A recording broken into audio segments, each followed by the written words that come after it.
නමුත් මේක ඇත්තටම මේ 1995 සිට 2000 දක්වා වසර 5 නිශ්චිත සාක්ෂි කැඳවීමක් වුණානේ අශෝක. මම අර ඉස්සෙල්ලා කිව්වා වගේ සාක්ෂි ලිඛිතව සහ වීඩියෝ සාක්ෂි ලෙස ආරක්ෂා වෙලා තියෙනවනේ. සහ ඒ සාක්ෂි මත පදනම් වෙලා කමිෂන් එක දුන්න නිර්දේශයක් තියෙනවනේ. ඒක මත ක්‍රියා කරන්න පුළුවන්. දැන් ඇත්තටම අරක කිසි තේරුමක් නැති කතාවක්. ඒ කියන්නේ මේක පාර්ලිමේන්තු එකට දාලා නැති නිසා මේක නිල නෙවෙයි කියලා කියන එක මම හිතන්නේ ඒක තර්කයක් ලෙස අදාළ නැහැ. නමුත් ඒක ඒ නිසා තමයි අපි කිව්වේ එහෙනම් වහාම මේක පාර්ලිමේන්තු එකට දාන්න කියලා. දාලා පාර්ලිමේන්තු එකේ ටේබල් කරලා මේක රජයේ නිල වාර්තාවක් බවට පත් කරන්න පුළුවන්. රජයේ නිල වාර්තාවක් බවට පත් කිරීම පමණක් ප්‍රමාණවත් නෑ. හැබැයි දැන් මේ වාර්තාවේ නිර්දේශ කරලා තියෙනනේ වහාම මේ සම්බන්ධ අපරාධ සම්බන්ධ නඩු පවරන්න කියලා. ඉතින් නඩු පැවරීමකදී සාක්ෂි ලෙස දැන්ට සමහර අය මිය ගිහිල්ලා සමහර අය ලංකාවේ නැහැ.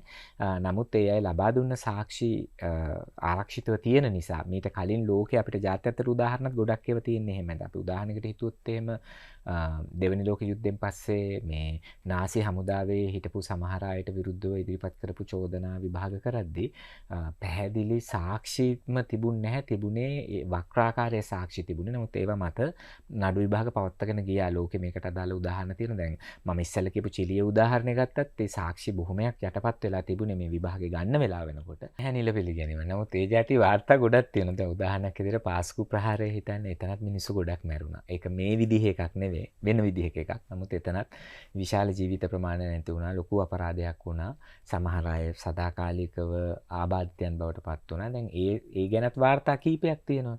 ඒ වාර්තාත් සමහර ඒවා ජනාධිපති විමර්ශන කොමිෂන් වාර්තා. සමහර ඒවා වෙනත් ආකාර වාර්තා. ඒ වාර්තාත් අඩුම ගානේ මේ වෙනකොටත් මේවා සමාජ දේපල බවට පබ්ලික් ඩොකියුමන්ට්ස් බවට පත් වෙලත් නැහැ.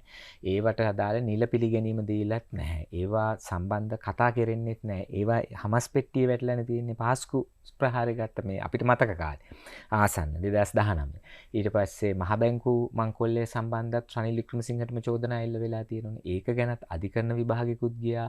ඊට පස්සේ ව්‍යවහාරික විගණනයක් ගියා. ජනාධිපති කොමිෂන් සභාවකුත් ගියානේ. එතකොට දැන් ඒ වාර්තාවල නිර්දේශ ක්‍රියාත්මක වුණා.